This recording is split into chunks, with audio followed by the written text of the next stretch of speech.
Mesdames et Messieurs les élus du Conseil municipal, Mesdames et Messieurs les membres du Comité citoyen, Mesdames et Messieurs les présidents d'associations, Mesdames et Messieurs les chefs d'entreprise, artisans, commerçants, agriculteurs et professions libérales, Mesdames et Messieurs, chers Mervillois, chers amis.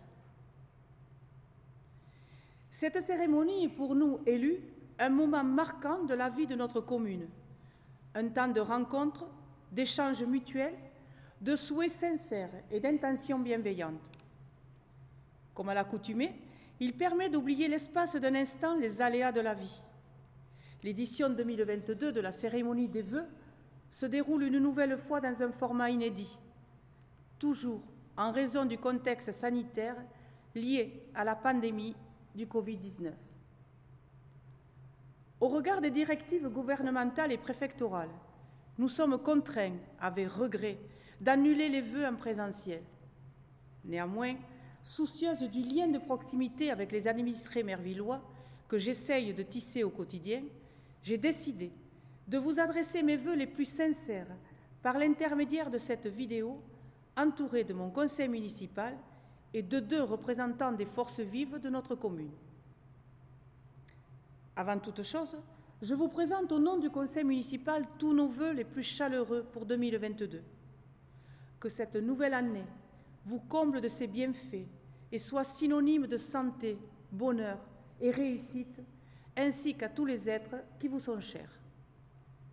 J'espère que tous vos projets et toutes vos aspirations se concrétiseront. Malheureusement, l'année 2021 qui vient de s'écouler a été marquée par la poursuite de la crise sanitaire mondiale liée à ce maudit virus qui n'épargne aucun pays et qui bouleverse nos vies au quotidien. J'ai une pensée toute particulière pour les personnes fragiles qui doivent se protéger, ainsi que pour les parents d'élèves qui multiplient leurs efforts réguliers pour s'organiser au jour le jour en fonction des protocoles. Par ailleurs, contrairement aux souhaits de certains administrés, mon rôle n'est pas et ne sera pas de polémiquer de façon stérile sur les lois et les directives entérinées par le gouvernement. En ma qualité de maire, la responsabilité qui m'incombe est d'appliquer et de faire respecter les textes législatifs à l'échelle locale. Je sais pertinemment pouvoir compter sur votre compréhension. Malgré le contexte sanitaire compliqué et les directives en constante évolution, les élus et les agents municipaux sont restés mobilisés pour assurer la continuité du service public auprès des habitants et en particulier auprès des plus fragiles. Les services municipaux ont dû s'adapter et se réinventer afin de maintenir l'activité et la continuité du service public. Vous pouvez compter sur notre investissement et notre engagement pour œuvrer au quotidien au service de la population. Je tiens à les remercier publiquement. Merville continue de vivre au rythme de ceux qui s'investissent chaque jour, c'est ses habitants. Grâce à vous tous, notre commune est une ville agréable, solidaire, active, où il fait bon vivre. Malgré les contraintes, notre engagement a permis d'améliorer votre confort de vie. Une politique ambitieuse est menée comme à l'accoutumée concernant les écoles et les jeunes mervillois qui constituent une priorité de notre mandat. Achat de mobilier divers pour offrir des conditions d'accueil optimales aux enfants, aménagement d'une 19e classe au sein de l'école élémentaire, remplacement du lave-vaisselle de la restauration scolaire, achat de matériel informatique pour continuer d'équiper les classes en matière de vidéoprojection, un ordinateur de bureau performant et une imprimante 3D pour la Maison des Jeunes, et nous avons considérablement augmenté les moyens humains. Venons-en à l'aménagement du territoire. La révision du plan local d'urbanisme est actée depuis le 10 décembre dernier par une délibération du conseil municipal et le nouveau document cadre est exécutoire depuis le 20 décembre. Les élus ont longuement travaillé pour accentuer le développement équilibré et harmonieux de notre territoire. Néanmoins, dans le cadre de la révision d'un PLU, vous devez savoir que les marges de manœuvre de la commune sont plus que minces. En effet, en raison du principe de subsidiarité, notre document de planification doit prendre en compte et être compatible avec les règles draconiennes imposées par le SCOT nord toulousain, la région Occitanie et surtout l'État. En matière de gestion du foncier, pour anticiper l'avenir, nous menons une réflexion sur la pertinence de réaliser des réserves foncières. Ainsi, cette démarche permettra d'implanter les futurs bâtiments publics permettant de répondre au dynamisme démographique de la commune tout en maintenant des réserves pour les besoins du futur. Les investissements ont été nombreux, également en matière d'entretien et de réfection de voiries. Chemin de l'Artigue, chemin de Péouillarès, cheminement doux, rue du Roi. En matière d'entretien du patrimoine, de nombreux travaux ont été réalisés ainsi que des acquisitions. La sonorisation de la salle Joseph-Bon a été faite. Les services techniques ont été équipés de nouveaux véhicules et d'une balayeuse. La réfection du sol de l'aire de jeu de Bois de Belair pour garantir la sécurité de nos enfants. Les travaux de la salle multiculturelle sont arrivés à leur terme. Nous sommes dans l'attente des derniers aménagements intérieurs, comme la pose du rideau sur la Seine. Suite à son inauguration officielle fin novembre, nous disposons dorénavant d'un équipement structurant pour la mise en place d'un projet culturel et associatif ambitieux. De nombreuses études ont eu lieu pour permettre la réalisation des projets futurs.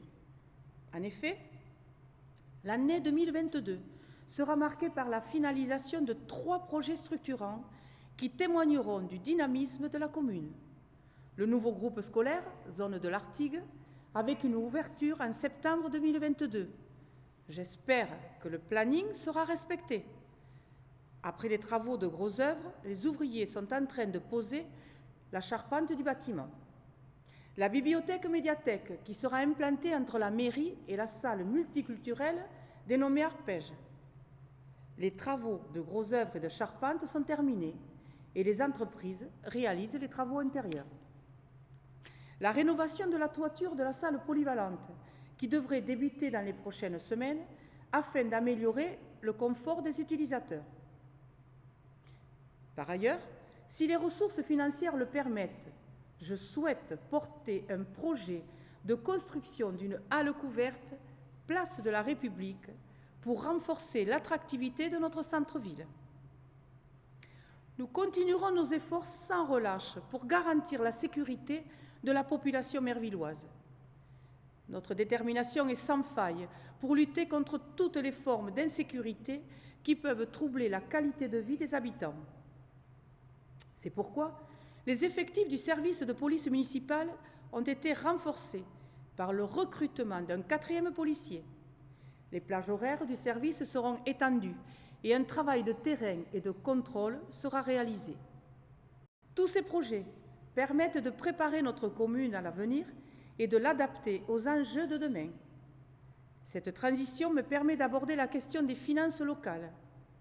Malgré un contexte de baisse des dotations de l'État, Merville a poursuivi ses investissements avec un budget assaini. Nous maîtrisons les dépenses et optimisons les recettes. Le budget 2021 n'a pas dérogé à cette règle. Cette stratégie et ce mode de gestion nous a encore permis, en 2021, d'opérer des réalisations importantes sans qu'il ne soit nécessaire d'avoir recours à une augmentation de taux des impôts locaux. Nous avons également su exploiter toutes les opportunités de subventions rendues possibles et atteignant 80% du coût éligible des projets grâce à la signature d'un contrat bourg-centre avec la région. Je tiens à remercier les services de l'État, de la région Occitanie, du département de la Haute-Garonne et du PETR Pays Toulousain pour les fonds européens. Nous avons toujours mis un point d'honneur à réaliser les investissements de la commune par le biais de l'autofinancement.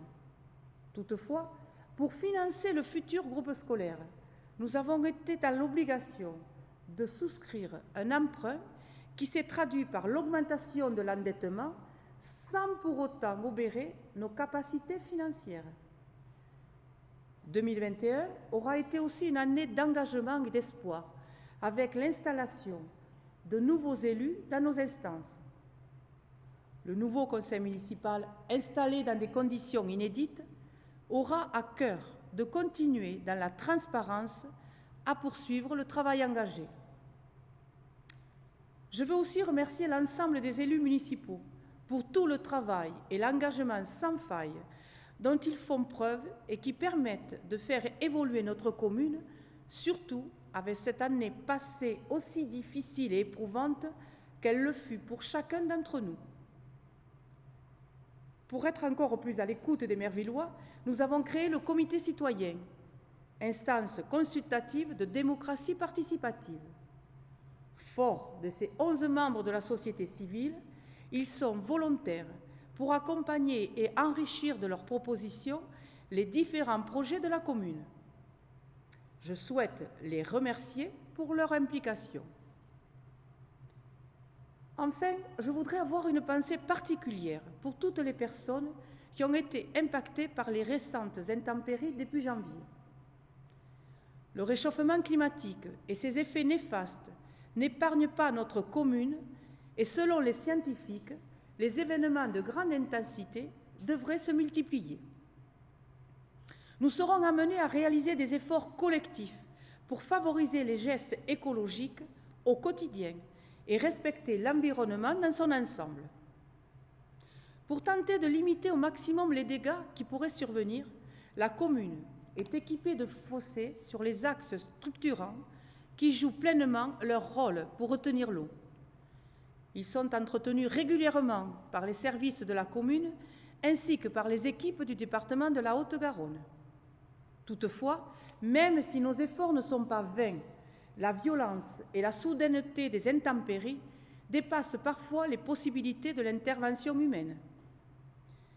Dans un tout autre registre, les élus du conseil municipal se sont réunis fin octobre dernier lors d'un séminaire qui leur a permis de travailler sur le développement de notre commune.